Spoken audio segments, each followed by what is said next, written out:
As my husband and I stepped out of the car, my mother-in-law and sister-in-law eagerly approached him. "Hey Matthew, what's with this car? It's amazing. I'm glad you finally decided to live on our side of society. But still, it's a bold move to buy such a luxury car out of the blue," my sister-in-law remarked. My husband chuckled and replied, "This is not my car, it's Nani's father's car." "What?" my mother-in-law and sister-in-law exclaimed simultaneously. As my parents got out of the car, my in-laws were absolutely stunned when they saw them dressed so elegantly. "What an expensive-looking suit! And I've seen that outfit before. It's such a high-end brand. Why are Nani's parents wearing such expensive stuff?" "My name is Nancy, a 28-year-old office worker, and I married my husband Matthew last year. My husband has always been kind to me since we started dating, taking good care of me. We share household chores because we both work. Despite my husband having lived alone for a long time and being proficient at house chores, he's also a better cook than I am. Depending on what we cook, we support each other and live a very happy life. However, there are people who stand in the way of our happy married life, my in-laws. They assume I'm poor and say whatever they want to bully me." "Why do they assume that I'm poor?" "Perhaps it was because of the dinner party where we greeted each other's families before our marriage." My in-laws consist of my parents-in-law, sister-in-law, and my husband. My father-in-law was a banker and reasonably wealthy. Everything he wears has a brand name, and they seem to think that wearing expensive things is a status symbol. Interestingly, my husband is the only one in the family who isn't interested in such things. He buys second-hand clothes online and wears them proudly, often believing they're worth more than their original price. When I met my in-laws for the first time, they had personalities and tastes that I couldn't imagine from my husband. I even wondered if my husband was adopted. It seems that the reason why he lived alone for so long was that he didn't share the same values as the rest of his family members. He began living alone as soon as he entered college because they believed that being wealthy equated to justice. When they met me and my parents for the first time, I had a very negative impression of them. My father runs a small factory, and as soon as they found out, my in-laws and sister-in-law made fun of him, saying, "He runs a factory. Well, a president of a factory with a name I've never heard of must surely be poor. A big bank where I work would never give him a loan." Their abusive remarks left a sour taste, even though it was our first meeting. I questioned the character of my in-laws. I would have been furious if my husband hadn't apologized to me in advance.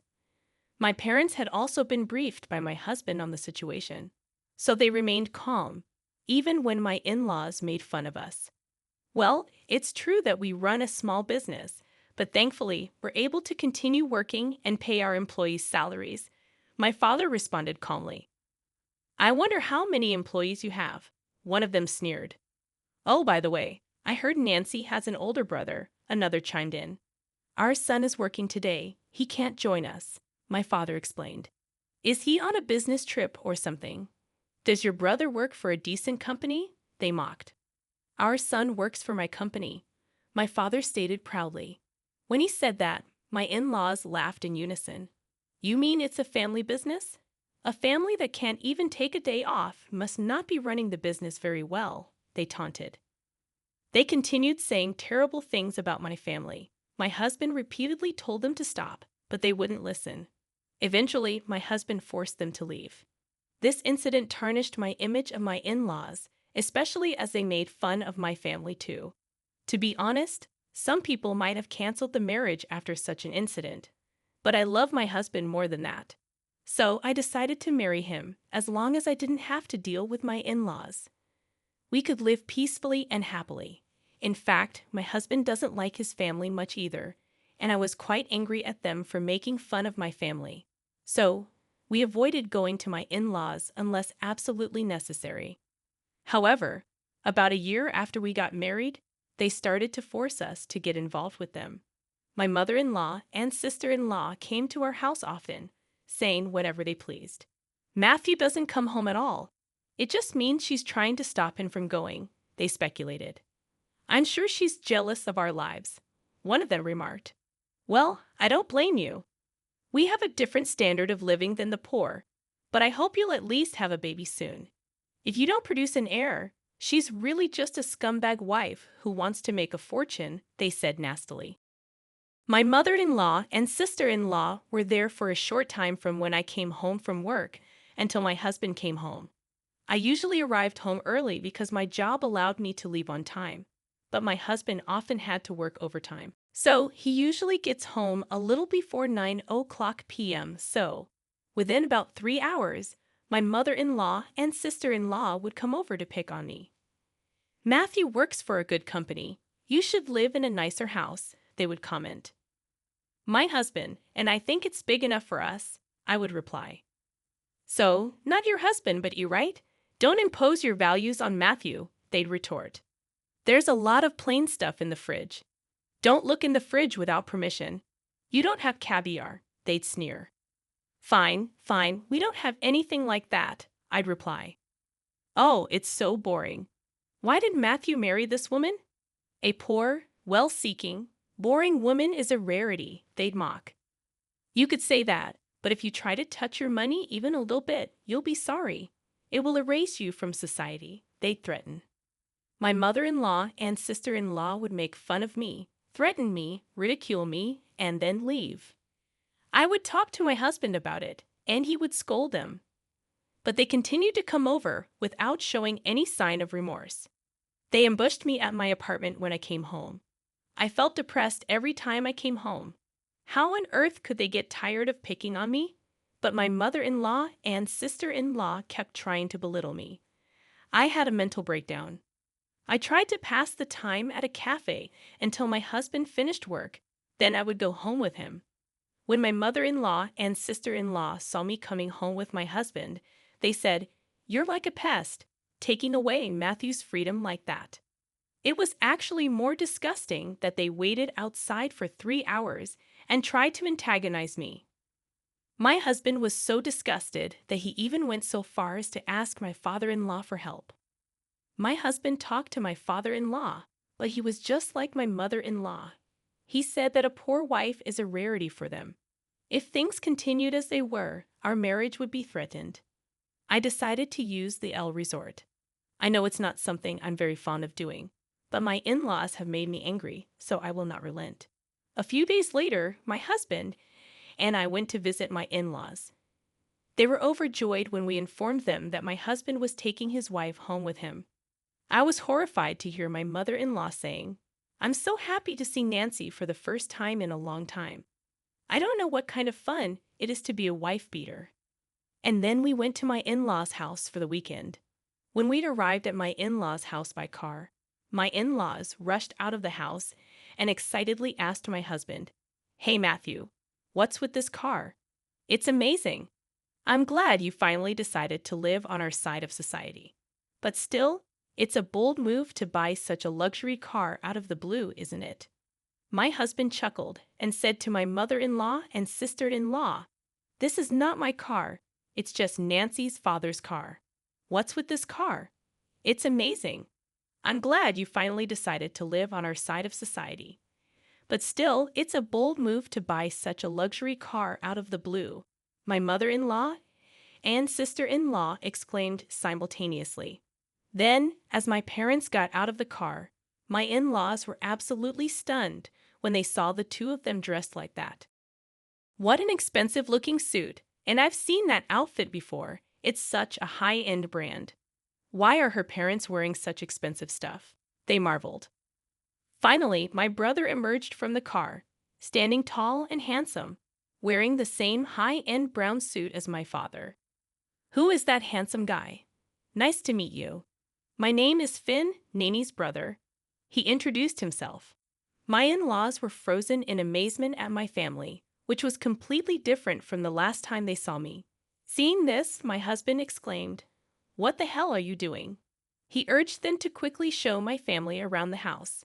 My mother-in-law and sister-in-law hurriedly invited my family into the house, showing them into the living room, and said, "We'll have tea ready for you right away."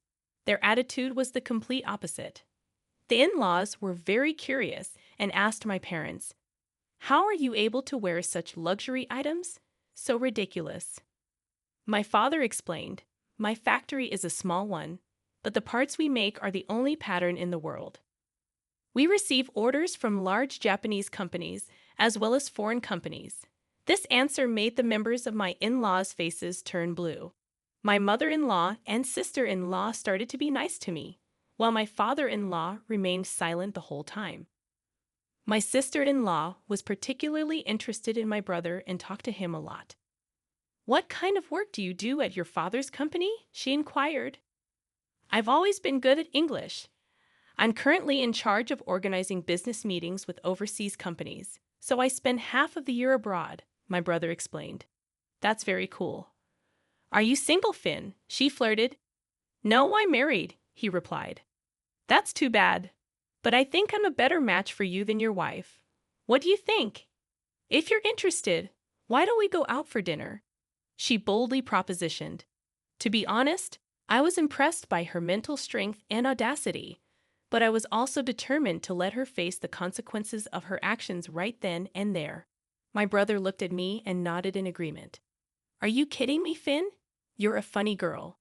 I mean, are you seriously saying that you're more desirable than my wife?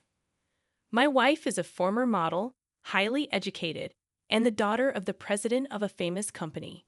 You're lower than her," my brother countered firmly. "No matter how you look at it, it's funny how half-rich people miss just their position, isn't it? I don't say anything bad about you, so you should know your size and follow a solid path." My brother's words struck a chord. My sister-in-law was in a groggy state, on the verge of fainting. She was so shocked that she could no longer speak. Finally, my father turned to my stepfamily. "I don't really care how wealthy the other family is. Money is certainly important, but you can't measure a person's worth by money alone. Let's be human and not be obsessed with money. I'm sorry we were a little mean to you today." My father bowed his head in apology. My family-in-law was completely horrified and apologized profusely. Since then, my family-in-law has never tried to bully me. In fact, they regularly contact me to flatter me. It's a bit bothersome that they contact me so often. By the way, neither my parents nor my brother are the kind of people who dress up in luxury brands and brag about their wealth. They just cooperated with my plan this time. My father likes to wear a suit he has had for a long time, even if it's cheap. He's not interested in luxury. My brother is very kind and doesn't make fun of people. That's why his wife's father likes him so much. He even asked my brother to take over the company because he's a better heir than his eldest son. I'm sorry I put my family through something they're not used to. Everyone was extremely tired on the way home. Thus, I was able to return to a peaceful married life with my husband. I have not visited my in-laws since then, but my husband visits them at least during Thanksgiving and Christmas. After that event, my in-laws changed their ways. They seem to have lost confidence, or maybe they just repented themselves. They don't brag about being rich like they used to. My husband even says that he feels most comfortable with them now. Well, I'm not sure if they'll go back to their old ways again. For now, I'm just glad that the problem has been successfully resolved. I will continue to take care of my husband and my family. I'll try to live my life with a sense of modesty. They thought they were mounting up, but actually, the other family member made money many times more than they did. The in-laws should be ashamed of themselves. I would feel like a small person if I keep trying to mount the poor. I don't think the view which people would do such a thing. I think it's good that you were able to give your family-in-law a good scolding. I hope you will continue to live every day with your family in good harmony.